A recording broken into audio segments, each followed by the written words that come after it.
It Happened on the Job, the podcast for relatable conversations with contractors. Sponsored by Goodman Insurance. Welcome to It Happened on the Job. This is our podcast for relatable conversations with contractors and hopefully a little bit of entertainment. My name's Mike. That's Brian. Yo. We are episode 40 today. 40. Gosh, over the hill. Big round numbers. Old. Yeah. With us today. Congratulations. Thank you. Our special guest today, Jef McCurdy. His intro has been described as, some people think he's cool. I love that. What's up, Jeff? Hey, you guys didn't do the hopefully relatable thing from previous episodes. It changes. Yeah. And I usually make fun of him about it. I guess it's number 40. I've kind of got it down, but I don't like to write anything down. So like 1 through 39, it was kind of sketchy. Sometimes it was different every time. So. But now we're good. Yeah. I think it's just 2 or 3 in a row where I've actually got it right. Nicely done. Yeah. So we're over a hill. But anyway, Jeff, thanks for taking the time to join us today. We appreciate it. Thank you for having me. It's an honor. No, it's our pleasure. So give us a little history, how you got started in this industry and the road maybe to where you are now. So it's kind of I've had family and friends in roofing and coincidentally mostly in commercial roofing my entire life. So I've done a lot over the years of even as a kid, kind of working summers, doing roof coatings, and then throughout trying to get out of and stay out of roofing because it looked so rough on these family and friends that I had. I always tried to stay out, but I'd always come back and kind of do side jobs, or there'd be, hey man, 2 of my guys quit. Can you come help me out this weekend? And so I've always done it, but I've never thought about doing it professionally. Yeah. Right. And I worked the safe corporate jobs for the most part, and that was my career. And then, I'm really bad with time, but several years ago, the safe corporate job was putting me in a position where I couldn't sleep at night anymore. And they were making all these decisions that were in the short term going to benefit shareholders, but were ultimately in the long term going to really screw my customers. And I loved my customers. I'd been working with most of these people for close to a decade. And I was twisted up at night, and had always talked to my wife and I about, when are we going to start something on our own? And so I was in this sort of, XY axis where it was the perfect set of circumstances for me to make a really bad decision partner-wise. And so I spent a lot of money on a partnership that everyone who knows me told me from the beginning that will never work. And shockingly, everybody that knows me was correct. It's funny how that works, huh? Isn't it? Good life lesson, though. And honestly, I lost a ton of money on that endeavor, but I gained a ton of experience because I kind of went from a guy that had some application experience, but didn't really know why we did things. I just, I'd get paid $200 a day to come up and help a friend out or help a family member out. So I went from being that guy to really exploring, okay, why does this work better than that? What can we do to improve this? And I actually started doing all of my own product testing. And that led me to finding a lot of alternative products. So when my partnership ended really abruptly, I went straight to work. A friend of a friend was Marcelo Ruiz of San Diego Roofing, and he was just looking to start his commercial roofing division. They'd been very successful in residential and had some commercial success, but they hadn't actually had a division for it. And they were looking to start that up. So I went in and talked with them and said, it started off as kind of a temporary thing. Like, look, I'll train your guys up. I'll teach you what you need to know. We'll do some stuff together. And then it kind of turned into a full-time job. And I love working with those guys. They do a really good emphasis on quality. And as we said off the air, I do hold multiple positions now. And right as we were really hitting fever pitch with San Diego Roofing, my wife and I got custody of our then 9-year-old niece. And so I took a back seat on my wife's career is going better than it ever has in her entire life. So it was time. It was my turn, I guess, Right. to take a back seat. So I went kind of part-time, but stayed on with San Diego Roofing doing consulting. And then I really started pushing my consulting business that I'd had on the back burner for a while, but hadn't really utilized it. And so that's Coo Roo Co.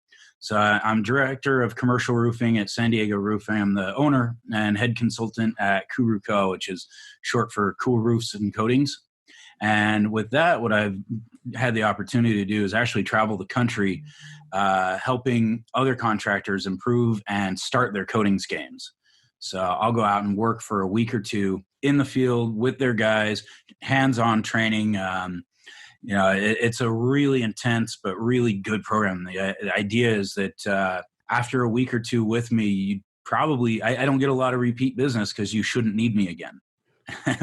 So short-sighted business model. In a way. I mean, I guess there's always new roofing companies that are coming up, right? So it did help me though. So then I started throughout all of this. I've been a really big banner waver for one of my favorite vendors who makes one of the products that really helped us revitalize San Diego Roofing.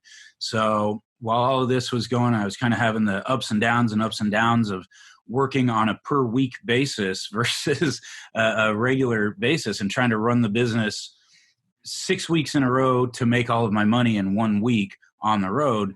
So Tats from Castagra said to me, hey, you're always promoting us anyway, and we're getting in more technical calls, things that way. You've got more hands-on experience than most people do using our product. Would you like to come on and start charging us consulting fees? And I was like, let me think about that. Consistent income. Okay. So that's sort of the long, I would say short story, but that wasn't short, was it? That is the long story about why it is that I now hold so many titles. And I do work regularly with all three companies, but I would say the majority now, as I've continued to work with Castagra, they've continued to say, hey, you think you could help with this, or you think you could help with that? And so it's been really good because I have softball to coach 3 days a week. I've got my kid to get to school. I've got lots of other stuff that I have to do. So I need that flexibility. And so being able to work kind of freelance with them has been a godsend. Yeah, that's awesome. So, I mean, it's just one of those things you learn in business or in entrepreneurship, right? I mean, multiple revenue streams are to kind of stay nimble, because you're kind of at that point where if something does happen, kind of like what's happening now, you're able to kind of to shift or move to one, kind of focus your emphasis one way or the other, wherever your helps. So I guess my question would be, how does it work on a day-to-day basis, the relationship and your time spent and on all three of those different endeavors? I guess obviously they all know that you're working for the other two. Absolutely. But how's your day kind of split up, or how do you kind of manage that? So San Diego Roofing really, I've done that disservice to myself again of training everybody so well that they don't need me on a daily basis there. So what I do with them mostly is if they've got a larger or a more difficult than normal project coming up, I'll usually work with them for about a week or so on making sure that we've got a really good launch plan. I am really big on having the right launch plan, having what you need on the job. I hate when I'm guilty of it and I got to run to Home Depot and I see 35 other contractors there. I'm like, I just see 36 of us all that are losing money right now. Right. Mm-hmm. Right. And so I hate that. If I got to run to the store even once on a job after I've set that, after I've taken that job off, I really feel like I've done myself a disservice. So I do a lot of pre-planning. I mean, down to how many chip brushes are we going to need, down to how many extra buckets, down to everything like that. I build spreadsheets. I build project estimators. I build these things in so that we can use them easily. And so and those I keep proprietary to myself. So when somebody needs help doing a project takeoff, I can bill, and I'm using my own tools to help do that. And that helps get them going better. And it helps me kind of keep meaningful, if you will. Stay relevant. Yeah. Stay relevant. Yeah. Job security. A little bit, but I love it because, with anything, if all you're doing all day, every day is hammering shingles, or all you're doing every day is tear off, it becomes very monotonous. But my job never becomes monotonous. So, with San Diego Roofing, the projects that they bring me in on are the really cool, fun ones. Like, okay, we got to figure out how to get the gravel off a 7th-story roof downtown where we've got no room for a crane and there isn't a service elevator. So, we're working these really tough angles and figuring out, okay, who are the subs that might actually know how to do this? And, San Diego is not a sub-rich environment. A lot of times we're having to bring subs in from Orange County and Los Angeles. Yeah. Very cool. And so how are you marketing and getting to different clients with the Coo Roo Co? So that has been, it's 2 prongs really. Social media has helped. I've had calls where we've kind of gone down the road. As you can imagine, since COVID hit, my traveling around the world and training people has gone completely to zero. So, right. Like you said, thank God for multiple revenue streams. Right. But I do a little bit of telephone conferencing. I feel really weird charging for a phone call, and I know I shouldn't. And it's something I try to teach my contractors that I work with. Don't be afraid to charge for anything. Meanwhile, I'm being afraid to charge them while I'm having that conversation with them. Right. But most of that has been either word of mouth or social media. So it's kind of weird. I have a much bigger following on Instagram, but LinkedIn tends to yield better results for me. And I think that a lot of that is because I write articles on LinkedIn. So people find your article useful rather than just finding, here's a picture of a roof. This looks cool.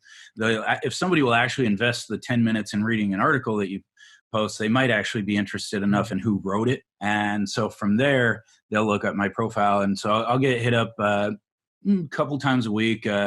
Describe for me, I'm a small roofer out here in Kansas. What are your consulting services? What does that look like? And my consulting services are very niche-y because you have to actually already have a job sold to be able to kind of teach how the application works. And all that stuff. Yeah. Mm-hmm. Yeah. So I've thought about expanding it into helping guys sell and everything that way. But, that's a very saturated market. And I do think that there are other better sales coaches than myself out there. So I think my strengths are really in the application side and the bidding side. I'm constantly telling people, look, if you're not bidding at a 40% margin, pray that you don't get this job. Yeah, you're going to end up losing money with all that. Yeah. And especially, some stuff is relatively easy to know what's going on. If you're pouring concrete, I could see maybe a 30% margin because you've got a very good idea of what you're going to encounter. And roofing, you just you can't really know what you're going to encounter until you really start getting into it. Even if it's applying roof coatings, like for tar and gravel, as an example, we can test as many spots as we want. That still doesn't mean that we're not going to encounter a spot that's very heavily embedded with gravel over on a different section. And you just didn't see that. So you got to make sure that you're covering your bases. And it's my number one pet peeve. I see guys, I'm working with these guys all the time, and I'm like, wait, let me see those numbers again. Okay, so who's not eating at your house today? And they don't sometimes it's not fun for them to hear it that way, but and it comes back to the same thing. Contractors aren't taught to take pride in being a contractor anymore, and as a result, whenever we slide that number across to our customer, we're going, oh, oh, I hope that's not too much. Oh, I'm scared. I hope that's better than the other guy's pricing. And I really try to work with my contractors on if I hear them talk about anything that their competition is doing, I'm like, you're already focused on the wrong thing. I don't give a damn what your competition's doing. It's what are you doing? And if you're trying to sell a job based on what your competition is doing, then you've already lost the game. You've made that person more important than your own value prospect. And so trying to get that confidence level back in these guys, because there's always you guys are in Southern California. Every time a guy gets 6 months experience applying silicone, there's a $10,000 Graco spray rig used for sale. And this guy's in business doing jobs for $2.50 a square foot. And I tell building owners, I wouldn't wash your roof for that price. So, yeah, no, I mean, I think that's important for a lot of people to understand, or at least try and kind of wrap their minds around is their the value, to value their time and value that, their product and what they're providing. But like you said, it is hard because there's kind of been a social stigma put on contractors as a lower level kind of profession. Absolutely. And I think, hopefully, I think we're kind of turning that corner. I know that there's a lot of people out there pushing towards kind of relieving that a little bit or changing people's mind to that. But I mean, there's so much money to be made at a high level and a high quality. And it's not just for grunts anymore, right? I mean, there's high level intellectual people that are running these companies and making six figures at 21. And complex jobs and so much other stuff that it's more than just hammer and nails and being a grunt in overalls. Had I known what I know now, I would never have taken out any student loans. Right. I mean, there is so much work in the trades. And like you said, there's a growing number of people that are working to elevate the trade. So one of the guys I love a lot is Tom Reber from the Contractor Fight. There's Jonathan B. Sherwood from Roofers Helping Roofers. There's whole industry associations, the NRCA. God, I'm gonna feel bad leaving people out here, but there is a. it's like an award speech here, right? Yeah. It is. But there is a growing network of people that are trying to bring the pride back into the trades. And I think it all came from, for a while there, especially our parents were all being told, and a bit even in my generation, if you don't go to college and get a job behind a desk, you've become a failure. Right. And if you fail college, then you go figure out how to be a contractor. Yeah. And it wasn't really looked at as part of it is we lost vocational school. So it wasn't viewed as a plan A. Yeah. There was never a plan A. Yeah. But I've written a couple of articles on it already. And I'll speak about it till I'm blue in the face. College is not for everybody, and getting into the trades at an early age, I didn't make it all the way through. I just had student loans and no degree. That's the worst of both worlds. Same thing. The exact same thing. So, I mean, it's legitimately, if you're a hard worker, you get into the trades straight out of high school. By age 21, 22, you could be making high fives, low six figures. Yeah. And with benefits, with bosses now that respect you. And that was something we didn't have coming up. We had you guys are all pieces of S. Yeah. Well, and life experience too, right? I mean, there's so much to be said about a 22-year-old that's been in that structure of actually having to work. And I mean, sure, it's manual labor, but I mean, working versus a 22-year-old who's been in a classroom, in a nice classroom, air conditioned classroom for 4 years and expects to make six figures walking out the door. Absolutely. Yeah. Well, and then I always say, and then we've got, let's say 3 years down the road, 3 to 5 years down the road from there. That's about the age that a lot of people are starting to get married and want to buy their first house. If you've gone the college route and not learned any of these skills, you're going to need to buy pretty much a turnkey house. Right. Mm-hmm. If you've been working in the trades, you may have picked up a few tricks along the way. You can buy that fixer-upper and save yourself a lot of money and turn the house into an investment as well. So there are a lot of advantages. And I'm not saying that the trades are for everybody either, but this idea of taking people that really only ever were comfortable working with their hands and trying to force them into college, it never sat right with me. Yeah, no, totally agree. And we're huge proponents of that as well, pushing that wherever we can find it. Yep. So let's kind of regress a little bit and talk a little bit about the training. What have you seen from a training standpoint, and how does that process work for you when you're going in and training people? I built my training around what I didn't like from manufacturers, certified and qualified applicator trainings. What I always found was I'd get put into a room with 15 other contractors, and I usually had more experience applying the product than the engineer that was holding this training course. And so we'd get really big into, I've got the manuals from some of these trainings, and we'll go really deep into the weeds on how the silicone is made to be different than the other silicone. And I'm here with 18 other applicators. We're not going to be redesigning silicone. We need to know what are the best practices for applying.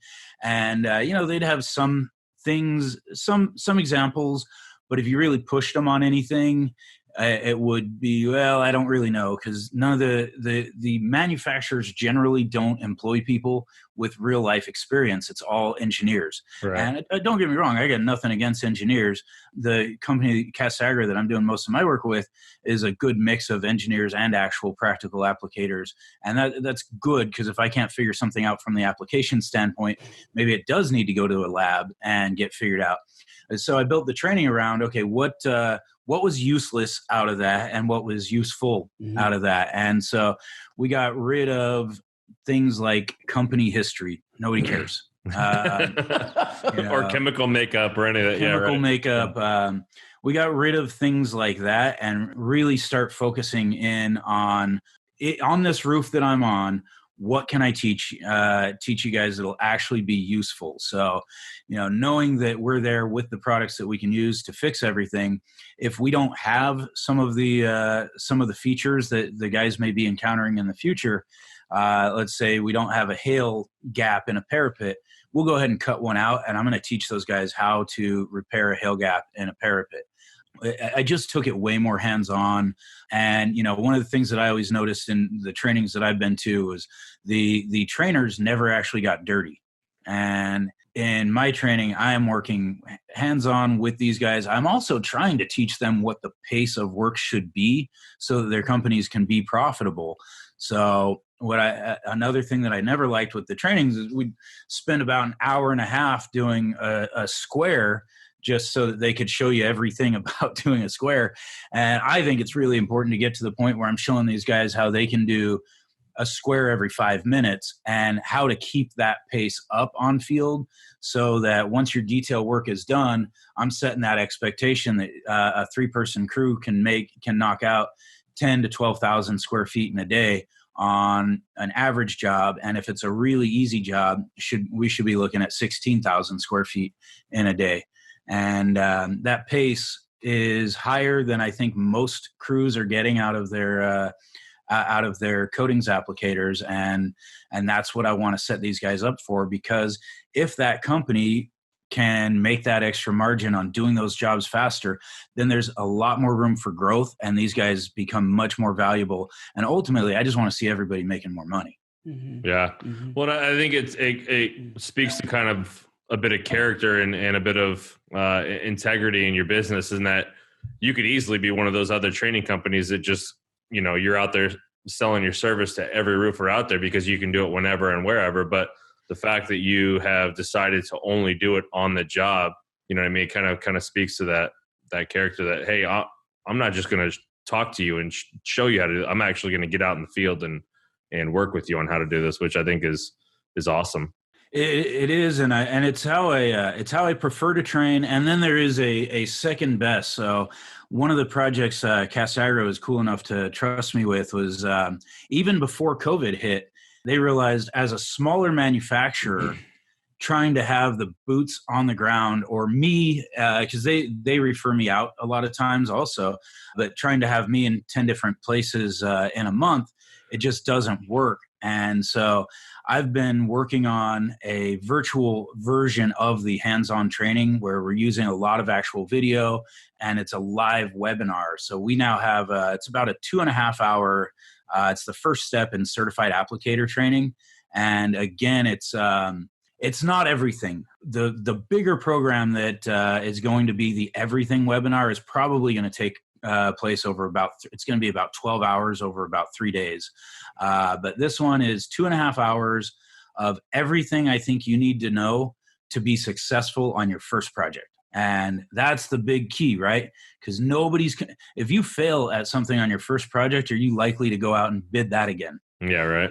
Yeah. So if I can just get you, maybe it's still going to be a bit more work than you think it should be, everything that way. But if I can get you past and through that first project successfully, then I think there's a really good chance that you want to keep working with us. And then we can start working on what was challenging there. What can we make better for your future projects? How do we help improve your workflow? And project workflow is something I think we talked about. I really care a lot about takeoff, but then throughout there, project workflow is something that I think is super, super important. I see contractors mean well, and this is throughout every trade that I've ever worked in. I've dabbled in a lot of them. They start panicking if something's not quite on schedule. So instead of following the flow, they start trying to follow the schedule.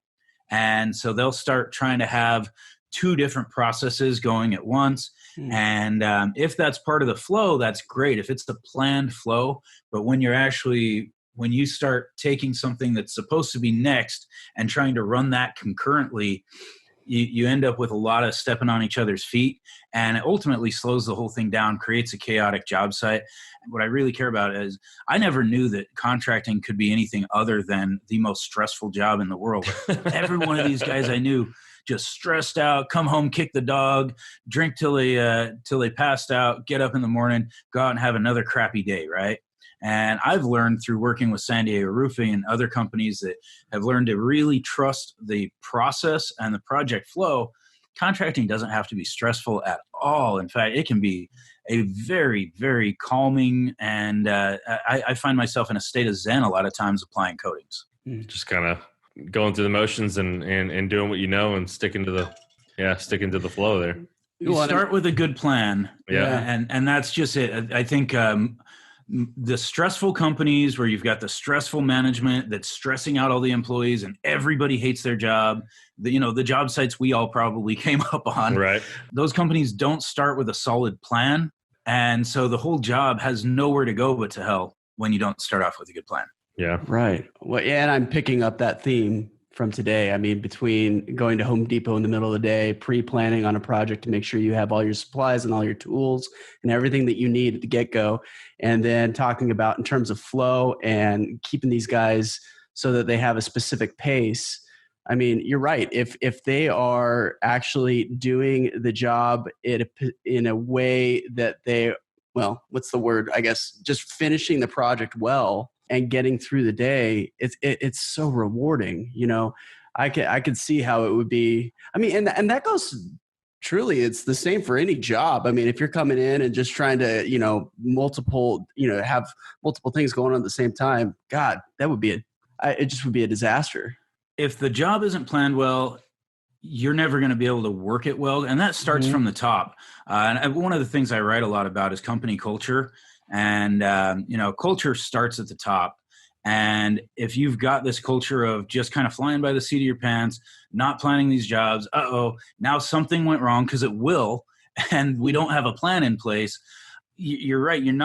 People aren't getting to be as productive as they can be. When I've got these guys, even really young guys that may not have the best attitude, we can turn those attitudes around by showing them how productive they can be. Mm-hmm. And we end up with a better caliber of employee. So I don't need guys to come in knowing anything, really. I just need them to be willing to learn and not get stuck on, well, I worked for this guy and he told me to do it this way. Right. We've got processes, and that's not to say that I'm not interested. If I've got somebody that comes from a different coatings background, I'll absolutely say, hey, if you see an improvement here, let's talk about it. But after we talk about it, we're going to need to agree that we either are using it or we're not. But we're not all working on different processes at the same time. We need to be working one continuous flow. That's funny because we talk about, and I know you don't do a lot of hiring, obviously, but we talk to a lot of people, like guys that own businesses where they're hiring people, and there's kind of two sides of the fence, but it seems like the one that seems to be a little bit more successful is, hey, I want the guy that's young, that doesn't have any history, but willing to work, because that guy I can teach. Hasn't learned all the bad habits. Yeah, hasn't learned all the bad habits. Yeah. No, it's absolutely. Almost, yeah. You're going to be a little bit more successul that way sometimes. You know, we've taken guys that their only prior work experience was bagging groceries or working fast food, and we've got them out running crews now. Wow. Yeah. And that to me is the most rewarding part. Yeah, for sure.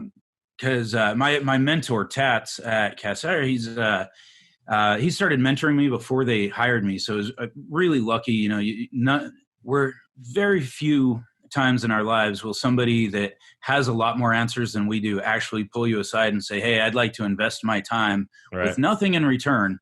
And so I'm just very grateful about that. But he helped me put into words that feeling. And it was, I can be proud of myself if I can teach you how to do something, but there's no multiplier there. But if I can teach you how to teach multiple people how to do it, and then they can start teaching, well, now I've taken something that I knew and I've spread that so many more times than I could ever do it myself. And that's the most rewarding part to me. In fact, one of my guys is actually, I always encourage guys to slow down and really think about if the time is right for them. I think guys get into business for themselves way too early a lot of times, and then they do the contracting from fear thing. But one of the guys that I worked with probably 4 years ago, and he had about a year of roofing, never commercial. So we taught him commercial from the ground up, and he's getting ready to launch his own business.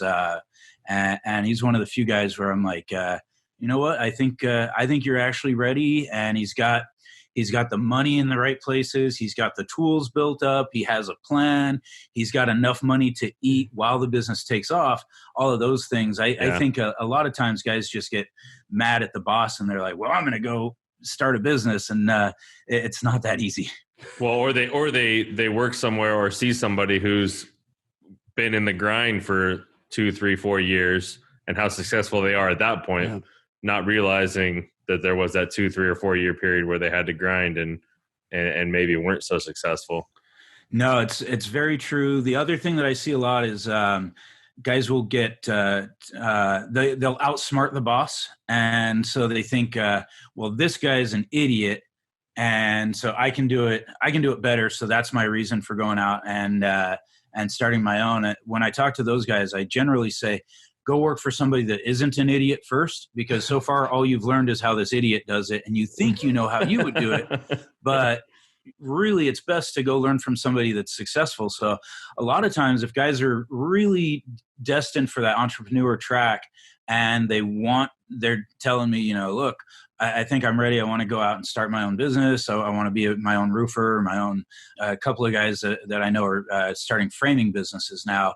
I've said, okay, cool. Well, take the next year and go work for the number one contractor in that field. Learn everything you can, because the number one contractor in that field is going to have a lot of success ideas that maybe you haven't been exposed to. And other things, that you haven't been exposed to working for the small guy. And why not hit the ground running with that level of experience? There's a big difference between knowing what not to do and knowing actually what to do well. What to do well. Yeah. That's really well put. That is a much more succinct way of saying what I was trying to say. No, it makes now I am going to steal that. That's perfect. Yeah, no, go for it. Yeah. Because it's so true, right? I mean, like you said, you work for the quote unquote idiot, and I know I don't want to do that or that, but you also don't know what you should do to be successful because you haven't seen that either. So that's strong life advice there. What's your structure look like, or do you have any guys working for you in the consulting business, or are you just a one man show there? I don't now. I tried to give a couple of my really good friends a shot at a commission only type role. I forgot one of my hats. I also have a territory to sell Castagra. So, okay. But because I'm running 3 other businesses, I are running 2 businesses, and running a department for Castagra, I'm really not in a good position to be the sales guy. And there's a big opportunity there. So I reached out to a few of my friends and just wasn't able to get the numbers there. But, if you're in Southern California and you're in the buildings, in the building supplies chain as an independent rep, hit me up. I've got a big opportunity here. So I know I should have asked first, but No, that's fine. That's what you're here for. That's why we bring people on, man. It's all about putting your. I'm going to start my other business, Shameless Plugs Incorporated. Yeah, that's perfect.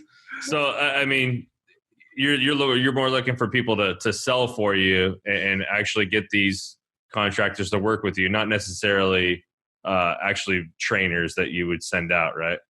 At this point, I mean, I would love to be able to duplicate myself, but we'd have to, in order to do that, what we would need to do is actually start selling more in my region so that we can get the next guy on these jobs helping me train to get there. Because I don't want, there's no amount of money that would make me say, okay, I'm going to teach a 1 week course on how to teach what I know and then send you out there.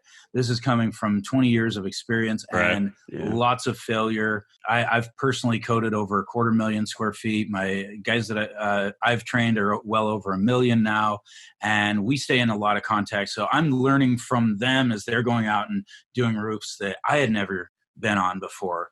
So there's a lot of information that needs to go in there before I would be comfortable sending somebody out in my place. Yeah, well, and you kind of dilute your product at that point too, right? Yeah. I mean, there's something to be said for, hey, I'm gonna sell myself, and that's it. And until and maybe years down the road, find somebody that you're super super comfortable with, or are confident that can kind of uphold what you believe. Yeah, it'll be fun, and it is a lot about the belief too, because there is this is probably good enough way of doing things, and you know what, that's probably going to be fine 90% of the time. I just I hate callbacks. Even if it takes me an hour to go on a callback, I just feel like I've lost every penny that I ever made in that job. I'm like, oh God, I can't believe I'm back here. I should have done better. And being a bit hard on yourself in that way, I think is a really good thing, because we take surface prep very, very seriously.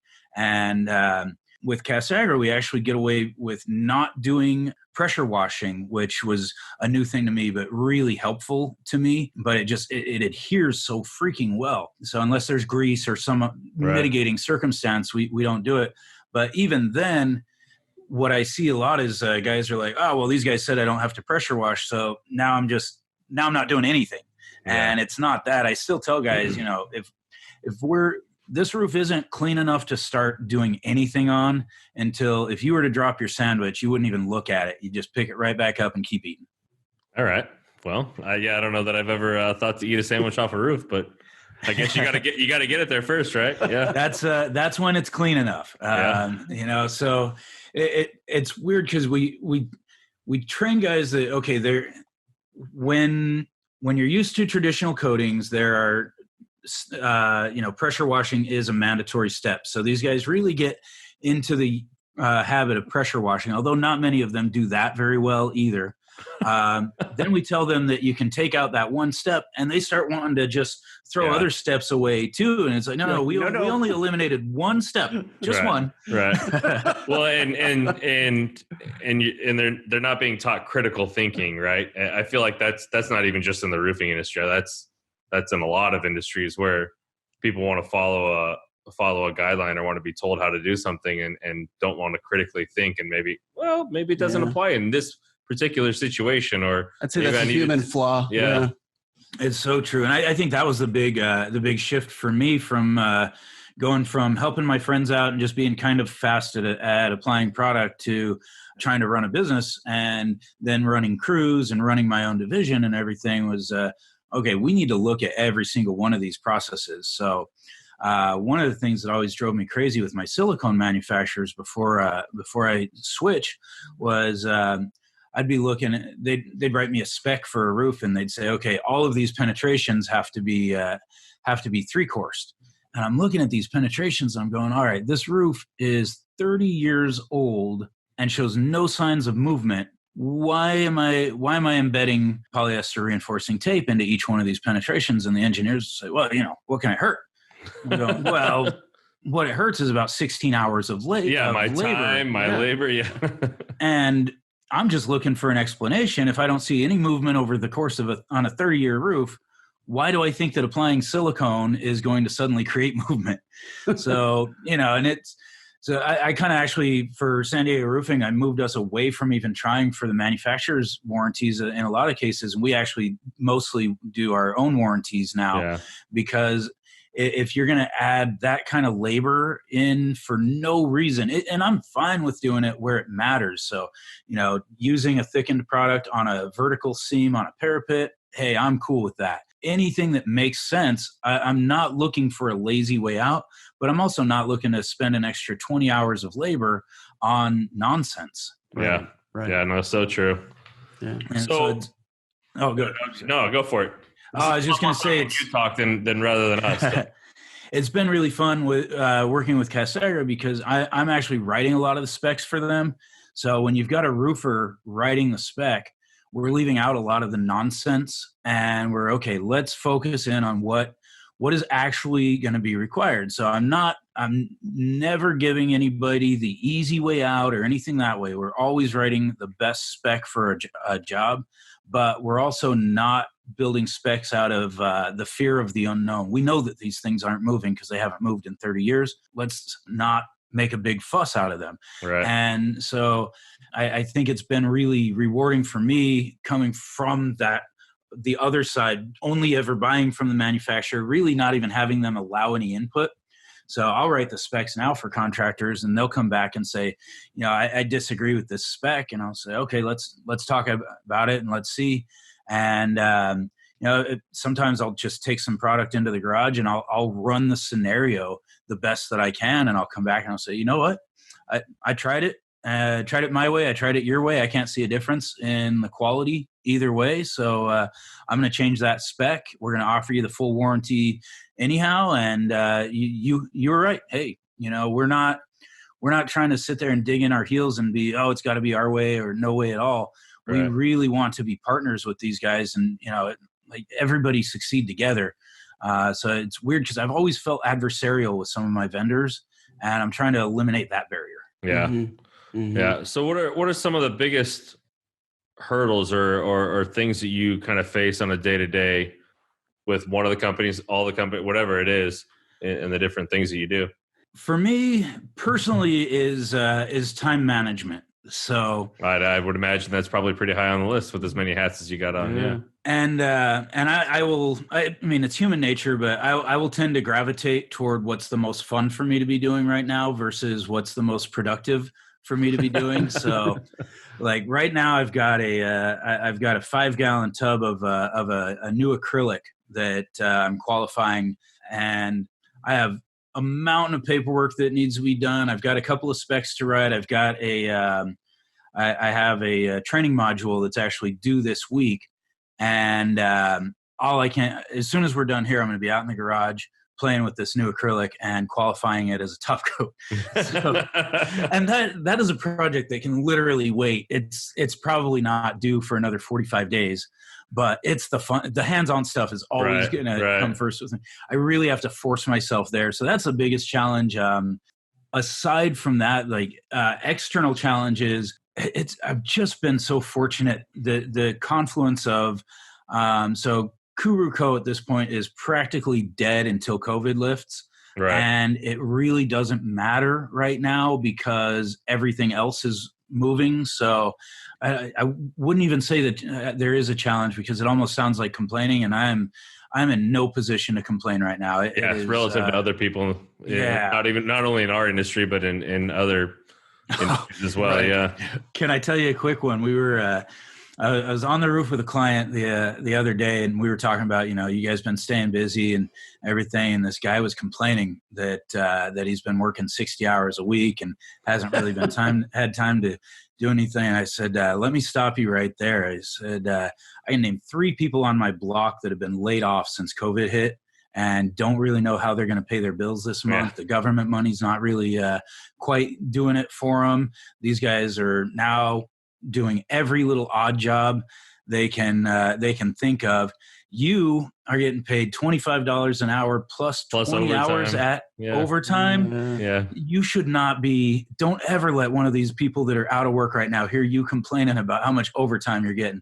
Bank that money, take your family on vacation when this is all over, and count your blessings, man. But nobody working right now should have anything to complain about. Yep. Amen. Yeah. Amen. No, my wife and I kind of felt the same way when the stimulus thing was kind of brought up, and we kind of both looked at each other and we're like, we really don't want it or need it. I mean, we both come from restaurant backgrounds, and we were fortunate enough to be working through this. We're both in insurance now, and knock on wood, insurance is one of those things that's kind of recession proof, right? I mean, it's bulletproof. You can't really stop it. So yeah, I mean, we coming from restaurants, we have tons of friends that were bartenders and servers and all the other things that literally are out of jobs and have no income at all. And we're just kind of like, we don't want this. We don't need it. Like, we wish there was a button we could click to kind of give it to somebody else like this. But yeah, so I feel the same way.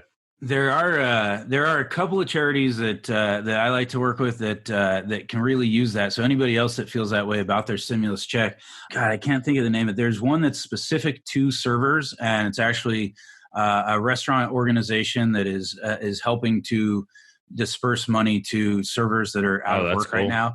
Feeding America is really good. I like to actually go to the local branches. So Feeding San Diego here, and I know the food bank of Orange County can use a lot of help right now as well. So, there's a lot of us in that situation where we're going, I'd rather not take it. So it almost feels like blood money to me at this point. Right. So, let's get it to somebody that can put it to better use. And so those are a few options to consider there. That's awesome. Very cool. So any before we kind of get close to wrapping up, any fun stories from the top of a roof, or the 20 years? any cool jobs that you got to do? I'll tell you that I've been attacked twice during inspections. By animals or humans? Yes. Yes. All of the above. The first one, the guys at San Diego Roofing still make fun of me for, because nobody believes me. I even sent them YouTube videos proving that this phenomenon exists. But I was doing a roof walk in Claremont Mesa down here in San Diego, big metal roof, and I was attacked by a seagull. And that's something you want to tell the public. I know nobody believes me.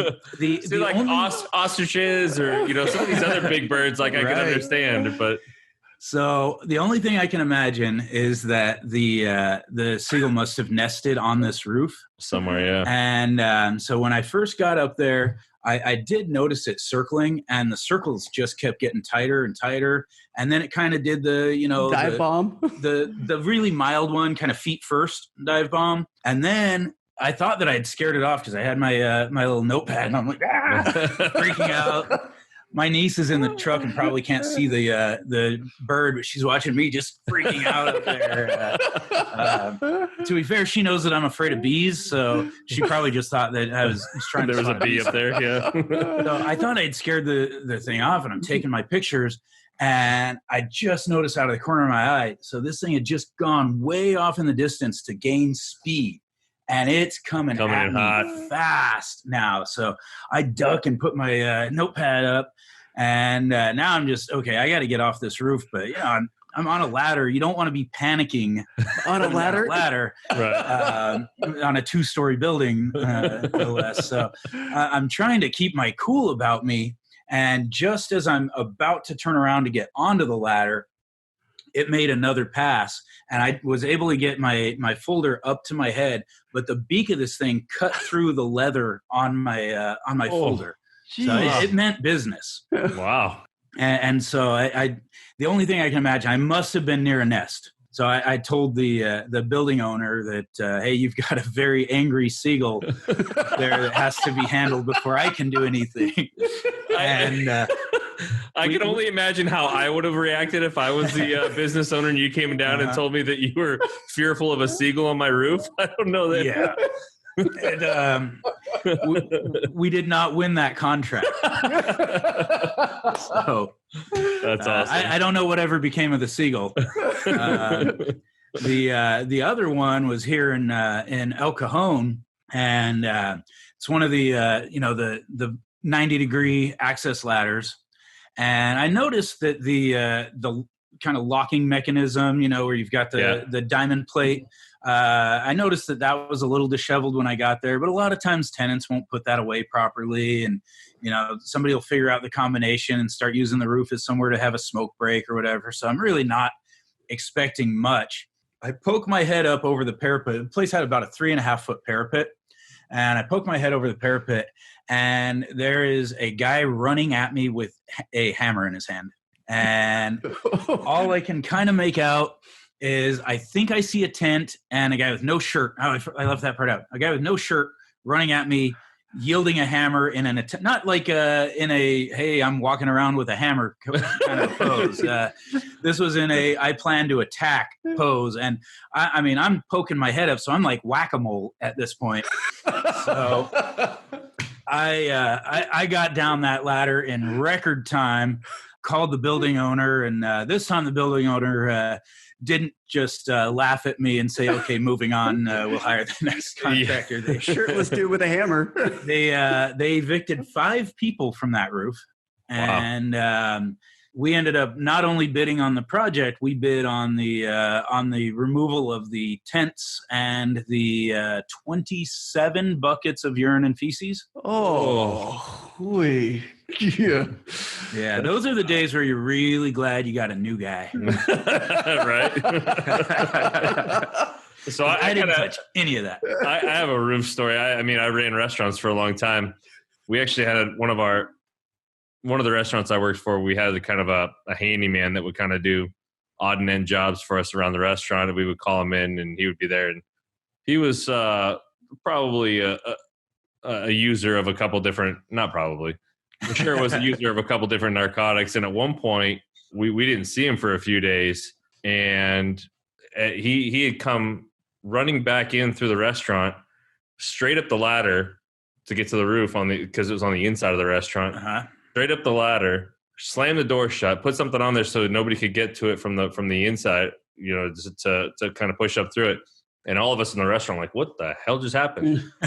45 seconds, minute later, the cops come through the restaurant. Hey, did you see this man? Yeah. So, I mean, he'd obviously done something, or he was on the run from the cops for something. We're like, yeah, he went up there, but we can't get up there. They tried to go up there, can't get up there.